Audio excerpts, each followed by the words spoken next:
Here's the old truck. This is a spot where I usually build fire and cook a meal. But that's the river trail. And it's kind of a pain to negotiate some of them spots with one hand, but the guy had to hold the phone with the other hand. I ain't smart enough to buy a camera, so I got to use my phone. But here we are, and there's the river again. That's the old trestle. And like I said, it's find your spot. And I tell you what, I just love running that trail. That trail there actually is what inspired me to. I've always wanted a four-wheeler ever since it first came out, but I just never could afford one. And that trail there, I come down here one time, I went and walked it. And I went and walked to the cottonwoods, and this is like in the fall, and of course cottonwood leaves fell, and it just made a smell. Everybody, you ever been out in the woods when the cottonwoods drop their leaves? But there's a certain aroma in the air, and just something about that just stuck with me, and I always associated it with that trail. But anyway, I looked at that and I thought, boy, and I'd seen some guys down here just many years ago, and they were riding four-wheelers, and I thought, man, I just need to buy me one. I'll bring it down here and I'll ride down here. So I bought me a little 250 Recon, gave about $2,600 for it, and it's one of the funnest machines I ever had. I thought, if I could find another one, I'd get me another one, but I don't want to go buy another new one because I don't run that 570 as much as what I should. But no, that's what inspired me to get back into dirt. I rode dirt years ago, dirt bikes. But I figured, well, being I'm getting old, maybe I'll get four wheels underneath me, and that way, if I get hurt, it's because I did something extremely stupid. You know, I've done it too, but anyway. That's what it's kind of inspired me to get a four-wheeler. And that's what I mean, just, you know, take time. And you don't got to get nothing big, fancy, and the super duper. You can get by on the budget model and have just as much fun. You just got to realize you're not going to be as swanky as everybody else, but if sparkle and glitter ain't your thing, you can go economy and have a good time, just as much fun as the guy that's got 10 times more spent in his machine than what you got. That little Recon, like I said, I give $2,600 for it, brand spanking new. And they've got machines out there now that you can spend $30,000 on. And you know what the bad thing about that is? The $30,000 machine, that little $3,000 machine goes the same place. Do the same thing. And that's got to be degrading something, because well, it's like we go to West Virginia every year. And it's got to be degrading. Some of these guys got these big machines because, you know, they spend, I know, upwards of $30,000 on them. And you see some guy just putting by there on some little old 250. And these guys are all sitting along a trail somewhere. And of course, they're drinking a beer or something, and, which I don't agree with, but that's none of my business. I don't do it.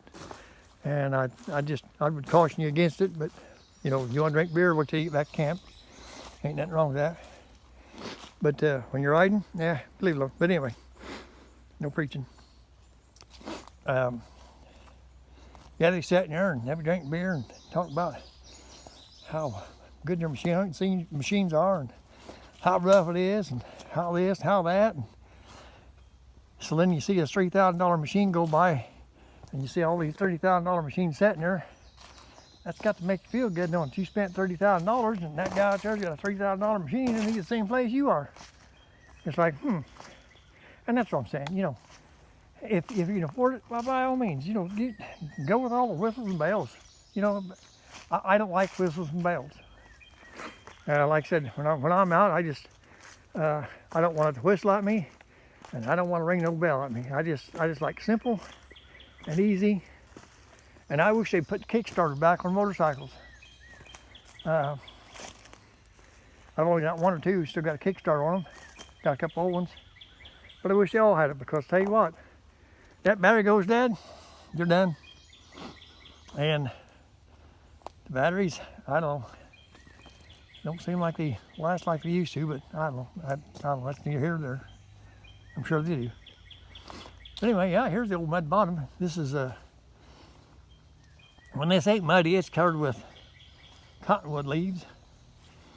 And you can really smell them down here. And of course, people, there again, with everything you do comes responsibility, okay?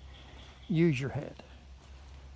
Try to be as responsible as you can. It's like for every action, there's a reaction. People have come down here and built fires and walked off and left them. And if you can see, there's all kind of trees around here, big trees have been burnt and scarred, and they've just they've killed a tree just for being stupid. If you build a fire, see, look there, there's a good example. There's 2 trees right there that have been set on fire, and this here's still standing, and it's still green on top, but I don't know how. But it's like, you know, use some common sense. Look at this. That's going to fall one of these days, and that's a big old tree. That's probably 1.5 foot. Excuse me. And diameter there where it's burnt out. But you know, it's called responsibility. Be responsible. So anyway, and the beer cans, if you're carried in, carried out. That's a simple rule, you know. I don't know. I'm not an environmentalist. I'm not a tree hugger. I do believe in nature, and I believe that we should only take what we need from nature, and we should try to return it back as near as possible after we're done. Well, it's like strip mines. After the mine runs out, we should fill the hole back in, or at least replant it. For every tree you tear down, you should plant 2. You know, it's just because we need trees. Whether you like it or not, we need them. But anyway, that's enough. But anyway, I just wanted to show you that trail. And that's right now, I've just put on her in low gear. Had a good time. You know, if you're a little more adventurous, you can put it in high gear and rip it a little. Be careful. If I'm going to rip it, I'll put my helmet on, but just putting around, I don't wear a helmet. I probably should, but I don't. But like I said, I know my limits. And there again, if I'm going to do something I know I shouldn't be doing and I ain't got my helmet on, I won't do it. Because stupid hurts. Remember that, stupid hurts. And when you do something stupid, it'll hurt you. That's you know, that's just true cold hard fact. But anyway, enough of that. Well, yeah, this is a nice trail. It's a nice, I'm getting broke in now. As you can see, you're starting to see some tracks, and that's good because it keeps the weeds out of it, keeps it from getting overgrown. There's a nice little hill. This goes back there on the dike or levee, whatever you want to call it. And it's a neat little trail. Yeah, I'm going to have to bring my tent down here and trying to clear spots out where I can have spots to camp on. Because it's nice to get out and be by yourself. But I like to bring the wife out here, but she's not really into camping. And you know, I can't blame her for that and everything.